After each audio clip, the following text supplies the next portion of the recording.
शंखनाद में आपका स्वागत है।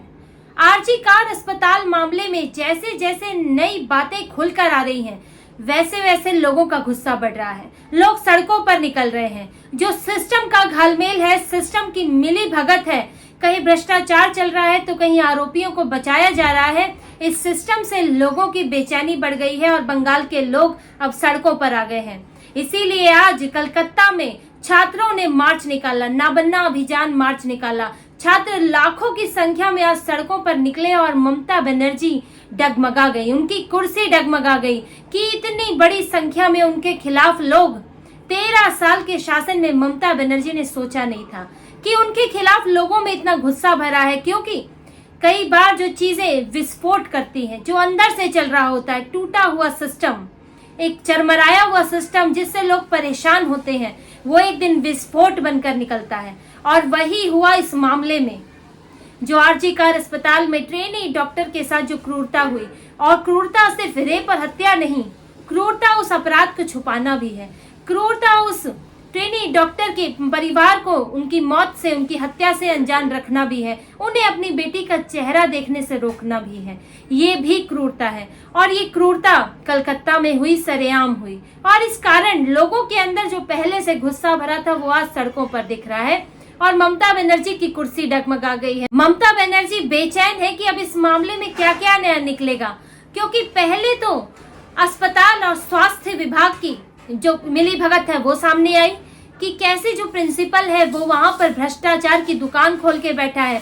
मर्जी से टेंडर चल रहे हैं, प्रिंसिपल संदीप घोष अपनी मर्जी से टेंडर चल रहे हैं। स्वास्थ्य विभाग को कोई जानकारी नहीं है, कॉलेज काउंसलर से पूछा नहीं गया है, और जब जांच बैठती है स्वास्थ्य विभाग की जांच तो उसमें कुछ निकल कर नहीं आता।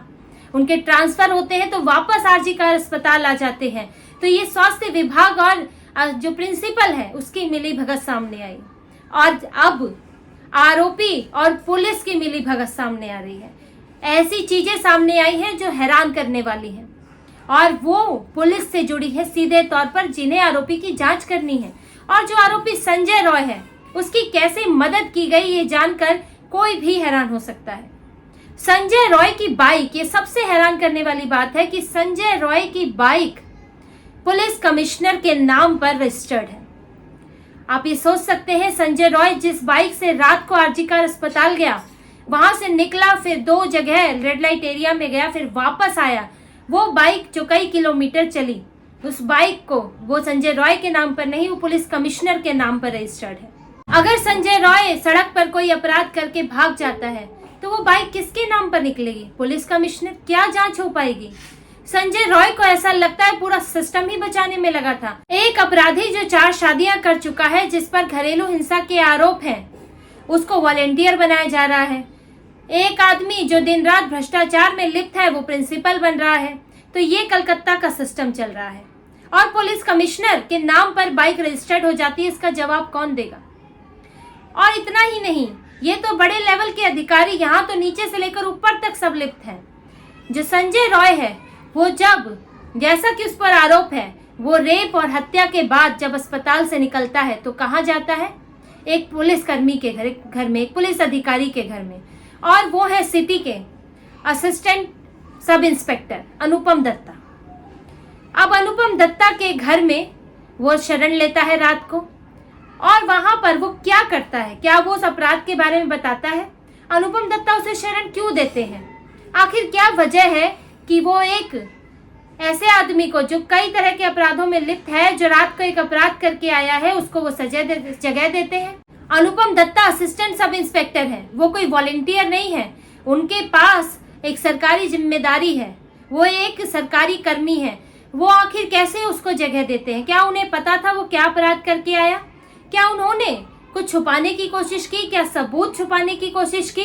क्या ये रात में जो FIR दर्ज करने में इतना समय लगा, जो आत्महत्या को हत्या बताया गया, आखिर क्या उसमें अनुपम दत्ता का कोई हाथ है? अब CBI ने अनुपम दत्ता के पॉलीग्राफी टेस्ट की मांग की है। कोर्ट से मांग की है कि इनका भी पॉलीग्राफी टेस्ट किया जाए, ताकि ये पता लगे कि रात में जब संजय रॉय वहां गया तो उनके बीच क्या बात हुई।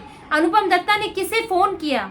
क्या उन्होंने संजय रॉय के कहने पे कुछ किया? क्या संजय रॉय को बचाया गया? क्या प्रिंसिपल के साथ कोई बात हुई? ये कई सवाल हैं, क्योंकि लगता तो है और ये बंगाल के लोगों को भी लगने लगा है कि इस मामले में कोई तो झोल है।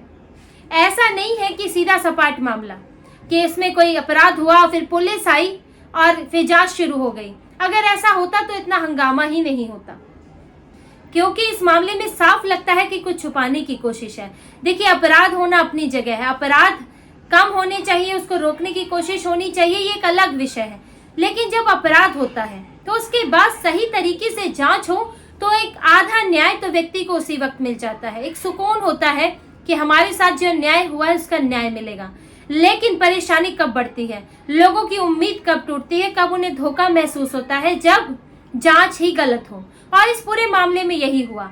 अगर जैसा कि लग रहा था अर्धनग्न शव था ट्रेनी डॉक्टर का, साफ लग रहा था कि सेक्सुअल असॉल्ट का मामला है, तो उसमें सीधे तौर पर पुलिस को बुलाया जाता। जैसे ही पता चला पुलिस को बुलाते, एफआईआर दर्ज होती और उसे रेप का मामला बताया जाता, हत्या का मामला बताया जाता और लड़की के माता पिता, मृतका के माता पिता को आत्महत्या नहीं कही जाती।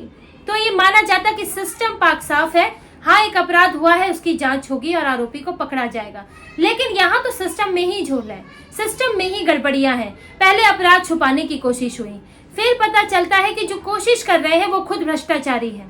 फिर ये पता चलता है कि जो आरोपी है उसके पुलिस से घनिष्ठ संबंध है, पुलिस कमिश्नर उसको, उनके पुलिस कमिश्नर के नाम पर बाइक रजिस्टर्ड है, एक असिस्टेंट सब इंस्पेक्टर अपने घर में पनाह देता है।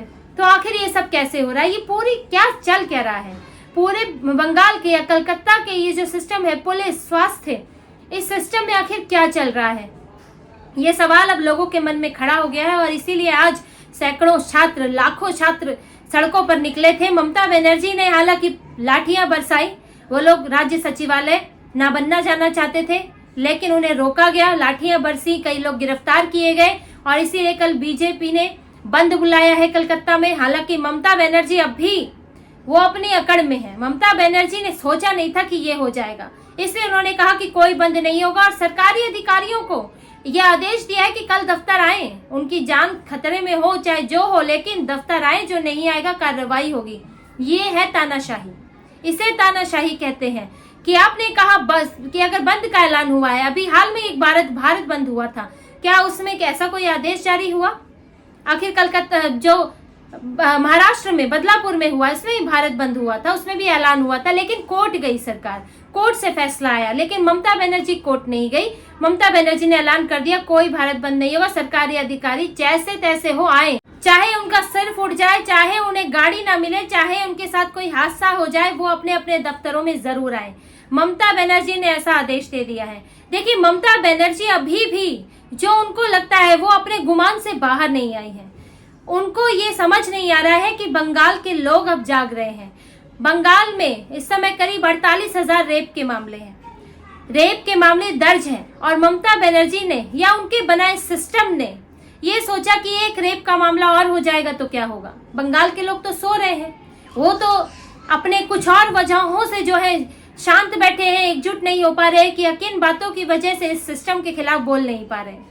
और ममता बनर्जी ने, उनके सिस्टम ने इस मामले को दबाने की कोशिश की कि पूरा ममता बनर्जी भी इसमें शुरू से ही ऐसा नहीं लगा कि वो सख्त नजर आई हो कि किसी ने कुछ किया है, कलकत्ता पुलिस को सख्ती से निर्देश दिए गए हो, ऐसा नहीं लगा। मामले में लीपापोती करने की कोशिश है, ये दिखाने की कोशिश है कि देखो देश में तो और भी रेप होते हैं, क्या आप उन पर इतना हंगामा करते हैं तो इस पर क्यों कर रहे हैं, ये मामला बड़ा नहीं है, ये तो मेरी सरकार हटाने की साजिश है। और इसीलिए उन्होंने ऐसा आदेश दिया है। लेकिन ये बात वो देख नहीं पा रही है कि अब लोग ये देखकर हैरान हैं और अब लोग आवाज उठा रहे हैं। और सिर्फ आवाज लोग ही नहीं उठा रहे हैं, टीएमसी के अंदर भी सुगबुगाहट है, टीएमसी के नेता भी इस तरह की चीजों से परेशान हैं। वो देख रहे हैं कि कैसे छवि खराब हो रही है, कैसे असलियत खुलकर आ रही है। एक उनके जो नेता सांसद हैं सुखेंदु शेखर रॉय, उन्होंने तो खुलेआम पुलिस कमिश्नर पर सवाल उठा दिया था, जिनकी बाइक अभी रजिस्टर्ड मिल रही है आरोपी के नाम पर। और यहाँ तक कि जो उनके दूसरे नेता है शांतनु सेन, उन्होंने भी सवाल उठाया, उन्होंने प्रिंसिपल की जांच की बात कही थी, उन्हें प्रवक्ता पद से हटा दिया। और इसके अलावा अंदर खाने ऐसी अब बातचीत शुरू हो गई है कि जो नेता हैं वो इस छवि से बचना चाहते हैं। वो ये जो मनमानी चलती है ममता बनर्जी की, वो नहीं चाहते कि वो छवि का असर उन पर भी पड़े। और साथ में जिस तरह से पुलिस को बचाया गया, जो गलत काम करने वालों को बचाया गया, तो नेताओं को भी अपने इलाकों में जवाब देना होता है। वो इस सिस्टम के जिम्मेदारी अपने सिर पे नहीं लेना चाहते और वो चाहते हैं कि ममता बनर्जी पीड़ित के साथ दिखे, ना कि आरोपी के साथ दिखे। और यही बात अंदर से उठ रही है कि आप अभी तक लग रहा है कि कलकत्ता पुलिस को बचा रहे हैं, लग रहा है कि आप प्रिंसिपल को बचा रहे हैं। रांची कार अस्पताल से निकाला जाता है तो उनको इस्तीफा देना पड़ता है, तो उनका कलकत्ता नेशनल मेडिकल कॉलेज में प्रिंसिपल बन जाते हैं। आखिर उन्हें कौन बचा रहा है? जब दबाव पड़ता है तब जाके ममता बनर्जी उनका जो अपॉइंटमेंट है वो खारिज करती है। तो पूरा देखकर लगता है जैसे कि बंगाल सरकार, ममता सरकार जो है वो आरोपी और भ्रष्टाचारियों के साथ खड़ी है, उन्हें बचाना चाहती है। और उनकी पार्टी के नेताओं का यही कहना है कि अभी आप स्टैंड बदलिए, आप सिंपैथी दिखाइए, आप अकड़ मत दिखाइए, आप मृतका है उनके परिवार के साथ सिंपैथी दिखाइए और जो लोग इसके लिए जिम्मेदार हैं उन पर तुरंत कार्रवाई कीजिए।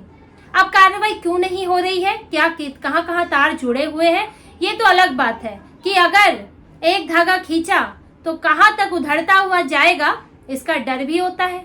और ये डर हो सकता है कि टीएमसी के नेताओं को ममता बनर्जी को सता रहा हो कि ममता बनर्जी की सरकार में कहाँ अंदर तक लोग इसमें लिप्त पाए जाएंगे, वो डरी भी हो सकती है। तो ममता बनर्जी को फिलहाल तो शांत होकर सोचने की जरूरत है कि उन्हें न्याय का साथ दें और जो आरोपी हैं, जो गलत करने वाले हैं, उन पर कार्रवाई करें, चाहे उन्हें अपनी पार्टी के लोगों पर कार्रवाई करनी पड़े। सत्ता के लालच के इतर और सत्ता की बात भी नहीं है। अगर आप सच बोलेंगे, अगर आप कार्रवाई करेंगे तो आपकी छवि अच्छी ही होगी। तो ममता बनर्जी के लिए यही है कि वो इस मामले में जल्द से जल्द आरोपियों को सजा दें, उनके साथ ना दिखे, उनके खिलाफ दिखे। तो इसी तरह की और खबरें और विश्लेषण आपके लिए लाते रहेंगे। हमसे जुड़े रहिए, सब्सक्राइब कीजिए, कमेंट कीजिए। बहुत बहुत धन्यवाद। जय श्री राम।